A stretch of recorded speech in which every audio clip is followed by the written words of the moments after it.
नमस्कार दर्शक बंधु जय जगन्नाथ सांग माने आपण मानक उत्कल तंत्रशास्त्र चैनल को स्वागत जनाऊँगी।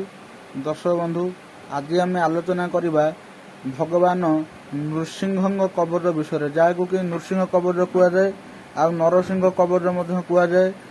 भगवान विष्णु प्रभु नरसिंह अवतार धारण करथिले। आपण माने जानिथिबे 10 अवतार भितर नृसिंह अवतार धारण करथिले जहाँकि प्रभु हिरण्यकश्यप को वध करथिले। प्रहलादर पिता को स्तंभ भितर प्रभु आविर्भूत होइथिले।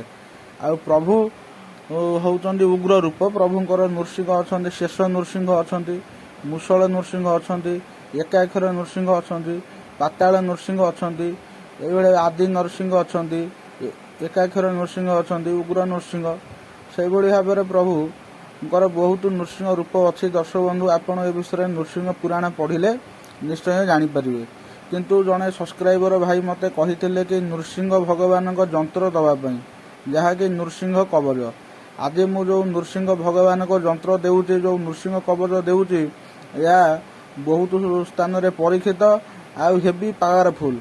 यही नृसिंह कवच जहाँ पाखे थिबो ना जे धारण करिथिबे जदि सिद्ध करके एई मंत्र को आपन को भूत प्रेत पिशाच डाहाणी जोगिनी चिरुकुणी पिशाचुणी ब्रह्मराक्षस वीर बेताल बाहुति इत्यादि जेकोसी असर जेकोसी नेगेटिव एनर्जी आपन को देखिला मात्रे डरिवे।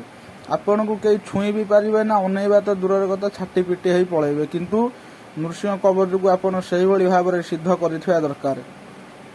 यही कवच केमिति सिद्ध हबो ना, जो दिन चतुर्दशी पड़िथिबो नृसिंह चतुर्दशी हो किंबा अन्यान्य जेकोसी चतुर्दशी हो किंबा चंद्र ग्रहण सूर्य पराग आउ अमावास्या संक्रांति पूर्णिमा नृसिंह जयंती कार्तिक पूर्णिमा इत्यादि दिन मानकर आपण तुलसी माली द्वारा जदि तुलसी माली न मिलिबो ताहले श्वेतचंदन माली नहले स्फटिक माली आपण एही मंत्र को 1008 जप करिया पड़िबो। मंत्रटी होउची कोन ना ओम ख्रंग नृसिंहाय नमः, ओम ख्रंग नृसिंहाय नमः, ओम ख्रंग नृसिंहाय नमः। दर्शक बंधु 1008 जप होला परे यही मंत्रटी आपनकर सिद्ध होई जिवो। मंत्रटी सिद्ध होई साला परे कोन करिवे ना, हम चैनल स्क्रीन जो जंत्रटी देइजी अति सहज सरल जंत्र अटे, अति सहज सरल जंत्र अटे। आपण भुजपत्र रे डालिंब काठी, जदि डालिंब काठी न मिलिबो आपण तुलसी काठी न मिलिले मयूर पुंछ, बुझेला कि मयूर पुंछ रे आपण कोन करिवे ना, गोरचना लागिवो आ कुंकुम लागिवो, लाल कलर कुंकुम लागिवो आ गोचिना लागिवो, गाई को मुंड जोटा बाहर गोचिना लागिवो। यही दुईटा को समर्षण करदेवे। जो माने अष्टगंधरे मध्य चाहिए करिया पई, जदि गोचिना नाही ताहले अष्टगंधरे आपण करि परिबे, कोनोसी असुविधा नाही।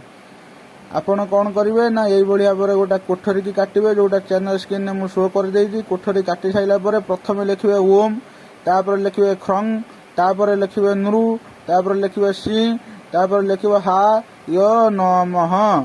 यही भाई भाव में मंत्रटी लिखिबे।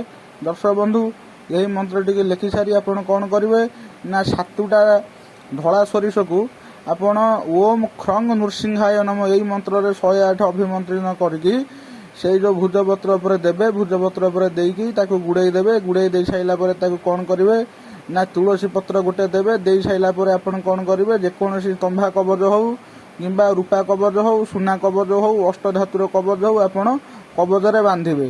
कवचरे आपण मुदिकिनी आपण से जो कवचटाकू बा पदकटाकू आपण धारण करी आपण जेकोसी स्थान को जिबे, केही आपण को किछि छुई भी पारिबे ना। एटा होची नृसिंह रक्षा कवच, महा नृसिंह बा उग्र नृसिंह रक्षा कवच। दर्शक बंधु संक्रांति दिन सही कवचटी को आपण फिटेइबे, फिटेई करी क्षीर रे धोइबे, गुड़ कदली जा आपण को जा को भोग मिलिबो आपण भोग टिके करिवे, धूप बुलेइबे, पुणी आपण कवचटी को धारण करिवे। किंतु संक्रांति दिन आपण एही कवचटी की पूजा निश्चित भाव में करिवे।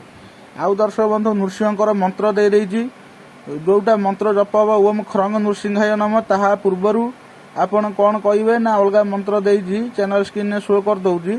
ओम एकाक्षर नृसिंह मंत्रस्य नारद ऋषि निवृत्त छंद श्री नृसिंह देवता कवच अभिमंत्रण विनियोग। से जो सिद्धार्थ देइजी से सिद्धार्थ जगार आपण कोन करिवे, कवच बा जंत्र अभिमंत्रण विनियोग लगेबे, सिद्धार्थ लगेबे नाही।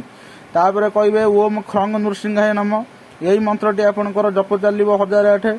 কিন্তু ওম খ্রଙ୍ଗ ନୃସିଂହାୟ ନମ এই ମନ୍ତ୍ରଟି ହେଉଛି ପାତାଳ ନୃସିଂହ ମନ୍ତ୍ର। ଉଗ୍ର ନୃସିଂହ ମନ୍ତ୍ର ହେଉଛି କ'ଣ ନା ଓମ୍ ଉଗ୍ର ବୀରଂ ମହାବିଷ୍ଣୁ ଜ୍ୱଳନ୍ତୋ ସର୍ବତୋମୁଖ ନୃସିଂହ ଭୀଷଣ ଭଦ୍ର ମୃତ୍ୟୁ ମୃତ୍ୟୁ ନମାମ୍ୟହମ୍।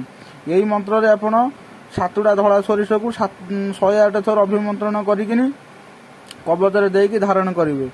କିନ୍ତୁ ଓମ୍ ଖ୍ରଙ୍ଗ ନୃସିଂହାୟ ନମ ଏହି ମନ୍ତ୍ରଟିକି ଆପଣ 1008 ଜପ କରି ସିଦ୍ଧ କରିନେଇ ସାରିଲା ପରେ ତାପରେ ଆପଣ ଏହି ମନ୍ତ୍ରଟିକି କରିବେ। ଆପଣ ଉଗ୍ର ନୃସିଂହଙ୍କର ଗୋଟେ ଫଟୋ ଲାଗିବ।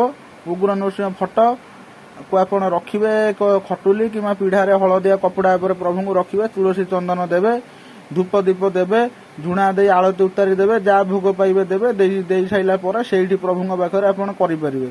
ଯଦି ଆପଣ ଚତୁର୍ଦ୍ଦଶୀ ରାତିରେ ନ କରିପାରୁଛନ୍ତି ତାହେଲେ ଆପଣ ସନ୍ଧ୍ୟାବେଳେ କରିପାରିବେ, ଦିନରେ ବି କରିପାରିବେ ପୂର୍ବ ଦିଗକୁ ମୁଖ କରି।